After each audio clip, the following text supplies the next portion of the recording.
What is going on, guys? I am the FD Guru, bringing to you guys a Wednesday NBA edition of my DFS podcast, and we stayed hot.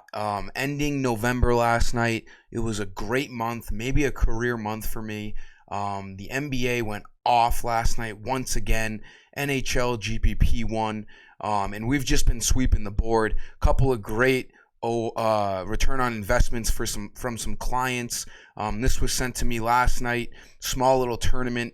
The cash lineup 354, the hybrid 351, all with awesome results. A lot of people didn't have Desmond Bane, who was in the video, very low owned, ended up being one of the best shooting guard value plays. A lot of people went on Horton Tucker, who had a bad game. So that was a huge advantage for us. Let's continue to stay hot. The after hours also cashed in last night. So let's get into today's video. Like the video, make sure you're subscribed. And I appreciate you guys for tuning in. And before I get into my picks, my sponsored sportsbook is BetUS. If you need a sportsbook, looking to gamble a little bit, responsibly, of course, use the link below with promo code JOIN125. They will match any deposit $50 or more, 125%, so they more than double your first deposit. All right, so going into tonight's slate, there's a lot of guys questionable right now, so it's really hard to pick apart some value. So I'm going to have some higher end salary guys in this video. I try not to do that, but there's so many guys that we have to wait on. The Heat, Jimmy Butler, Bam Adebayo, both questionable. The Kings, we got to wait on. They're a late game. We might not get it, but Harrison Barnes is questionable. Marvin Bagley is questionable. And there's a lot of other spots with guys that are questionable. We're going to have to wait on some news. But for point guard, I like Kevin Porter. They raised his price to $6,800, but that's fine. The Rockets are playing the Thunder once again tonight. Porter needs like 34 fantasy points to hit value. He's been doing that since he's come back. Some awesome games back to back here. He's playing the Thunder again tonight.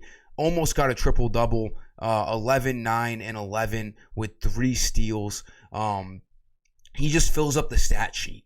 He doesn't necessarily score the ball a lot, but he gets rebounds. He gets a lot of assists. He can turn the ball over too, which he's been prone to do, but that's okay. He fills up the stat sheet. He needs like 34. I think he's a solid play at point guard, and I think he can play small forward. Yeah, he can play small forward too. For shooting guard, I like Malcolm Brogdon. Brogdon, his price has been staying around low 7,000s lately, and it should be a little higher. He should be closer to 8,000. He's been playing really good basketball. This Hawks and Pacers game has a 1.5 point spread, so it's going to be very close and competitive. Miles Turner's questionable. If Turner's out, there's obviously more usage for these Pacers starters. But Brogdon at 7,200 is a good play. He needs like 36 fantasy points to hit value. He's averaging 38 on the year. And over the past week, he has hit value in 4 out of his 5 games. So he's a solid play against the Hawks tonight. Small forward, this play could easily change, but I'm looking at Franz Wagner right now. I didn't really see better value at the small forward position as of the early afternoon, but Wagner's been playing awesome minutes and been producing really well for the Magic lately. He needs like 28 fantasy points to hit value. He's done that in his last 4 games. The reason why I'm not so crazy about this play is because he's such a roller coaster. The 2 games before this stretch, he got 6 and 5, and we can't have that. Even in a risky play, you can't have him dudding like that. That's scary. But he's in awesome form. They're getting Cole Anthony back tonight, so maybe he plays better with Anthony. Jalen Suggs is out, so Wagner should be the number 2 scoring option, maybe Wendell Carter, but either way, he's going to be starting. I don't know if he's going to make cash lineups tonight.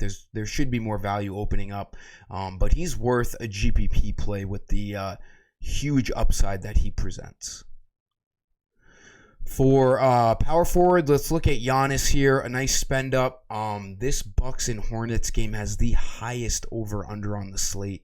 It's 231. The only risk in this game is a blowout. The Bucks are -9 at home. I'm hoping the Hornets can stay in this game. They're fully healthy. They have the same amount of wins. This was shocking to me when I looked at it just an hour ago. The Hornets have the same amount of wins as the Bucks. They both have 13 wins on the year. The Bucks are obviously better, which is why they're 9-point favorites. But I'm hoping if the Hornets can stay in this game somewhat, keep it within 15 points, Giannis is going to have a chance at getting like 70 tonight. The tempo is going to be unlike any other matchup he's had all year. The Hornets play fast. They're always part of high over-unders.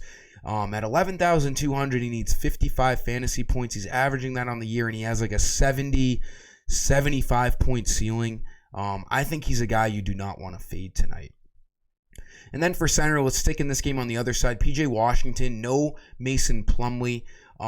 He didn't start last game. He started the first game.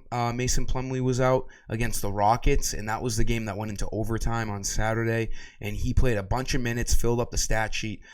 Didn't start last game, but he played huge minutes off the bench against the Bulls. 31 minutes, and he basically hit value. He needs like 23, 24 fantasy points to hit value.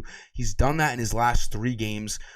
He's playing good minutes. Expect him to see 25 to 30 minutes, and I don't think if he doesn't start, I don't think that's going to be a huge disbenefit because he's going to play minutes off the bench. The Hornets don't have many big guys, and the Bucks throw a good amount of big guys with Bobby Portis and Giannis. They're going to need PJ Washington tonight. That'll sum up today's video, guys. Thank you for tuning in. Make sure you like the video. Make sure you're subscribed. Let's get after tonight's big 9-game slate once again in cash in.